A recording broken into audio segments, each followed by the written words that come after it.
Nagkalain-laing mga okasyon sa maging Disyembre mo hinungdan sa pagsaka sa mga nataptan sa COVID-19 sa Dakbayan sa Talisay. Namatikdan ang pagsaka sa mga kaso sa COVID-19 sa unang duha ka semana karong tuiga.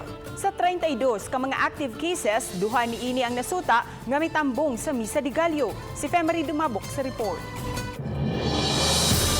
Sa Talisay City Public Information nga sa katapusan sa Disyembre sa miaging tuig, nitala na lang og 8 ka kaso sa COVID-19 ang syudad. Apan sa labing ulahing talaan sa Enero 9 ning tuiga, misa ka na ngadto sa 32 ang kaso sa mga nataptan sa COVID-19. Sagad kanila, gipaubo sa swab test human nakasinati og influenza-like illnesses kun ILI. Ganihang buntag, nakigtigom si Mayor Samsam Gulyas sa milangkob sa Emergency Operation Center. Sa contact tracing, ilang nasuta nga sagad sa mga nagpositibo, nakabisita sa mga mall sa malibang holiday. Tapok-tapok sa party and tapok-tapok sa mga pamilya. Dagsag malls, muna siya usually the common denominator. As far as Simbang Gabi is concerned, only 2 ka buok lang ang ni-attend. May gustong ipatumanusab ang mayor sa EOC. Here at City Hall, first of all, because people come here. And nag-talk sa sa EOC on what other protocols that we can do. Gipaad na to starting this year. First checklist is Simbang Gabi ba ka? Second checklist is did you have family gatherings and pila ka bu Christmas parties mo gi-attend?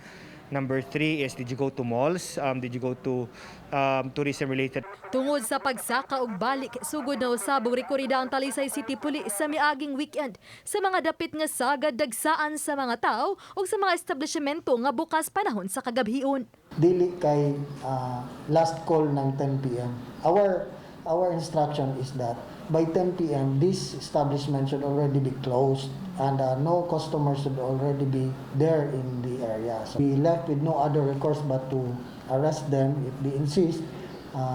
Also those who will not be wearing face masks. Sa labing ulahing talaan sa Talisay City Health Office, ana-ana sa 1,059 ang total COVID cases sa Dakbayan. 32 ang aktibong mga kaso, 925 ang recoveries, ug 102 ang natalang nakalas. Uban ni Renante Quiñones. Ako si Femery Dumabok. Balitang Bisdak.